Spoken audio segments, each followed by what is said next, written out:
Hi everyone. So have any of you considered the contribution of animals?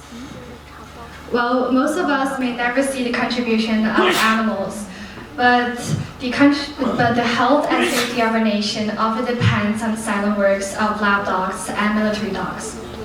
The beagles, a gentle perfect species for research, stand in for humans during critical stages of drugs and vaccine testing. With every procedure they endure, they provide crucial data that leads to safer medicines for all of us. And the military dogs are highly trained, operating whenever there's a threat. We saw their bravery in the earthquakes, where search and rescue dogs worked tirelessly, paws torn and bleeding, to find survivors against all odds. So, however, these dogs can be treated so badly that we can never imagine. The lab dogs are often just disabled for the rest of their lives, or even sold to black chains for dog meat. The military dogs are often just abandoned after their retirement because most people are buying other bonded pet dogs instead of adopting. In 1993, the movie The King of Cannons caused a large argument on the internet. They deliberately used real explosives in a scene to blow up a highly trained military dog. And for a military dog, he clearly recognized explosives real. But seeing his director give no command of stopping, he firmly ran forward, losing his life at the end. What is even more unacceptable is that years later, the director recalled this incident in a television interview with a sense of pride, saying, for the film, a dog had to die.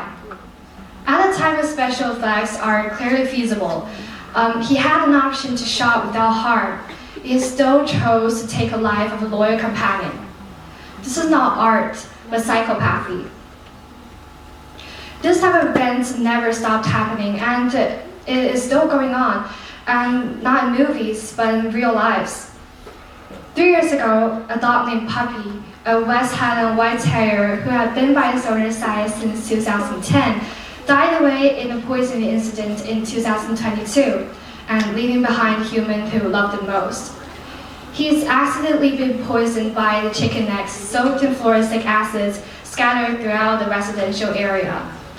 And many people don't know about fluoric acids, but it's mainly used for rat poisons, which is highly poisoning. So just a fraction of a milligram can kill an adult, and for dogs, even just sniffing it can be fatal.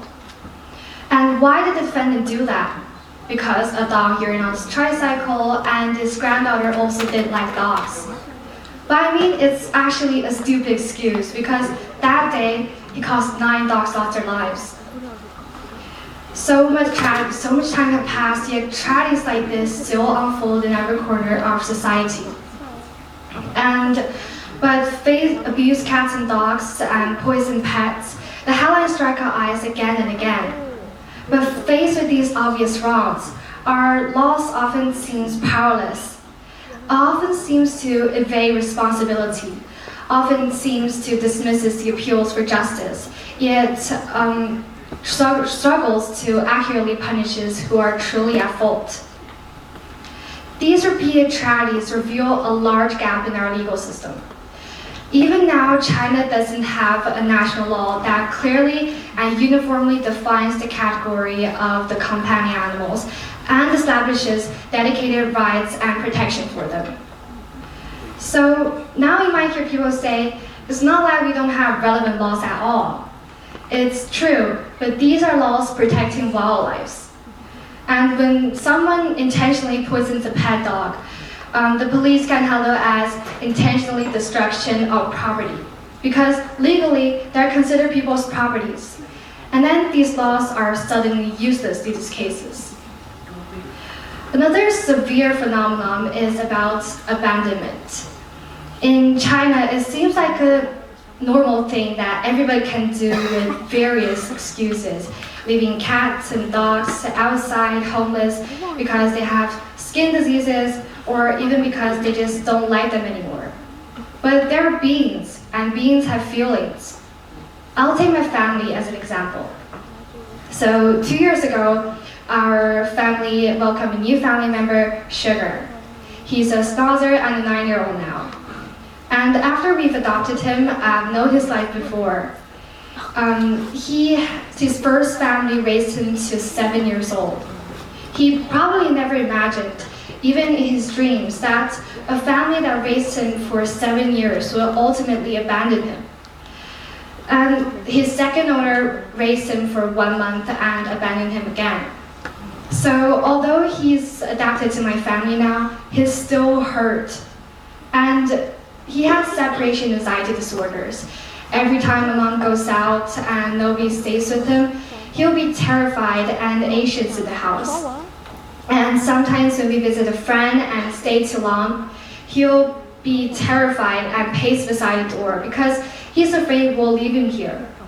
And even at homes, he stays in the corners, and sometimes when we can't find him, my mom will always say, "Where's your brother? I can't find him."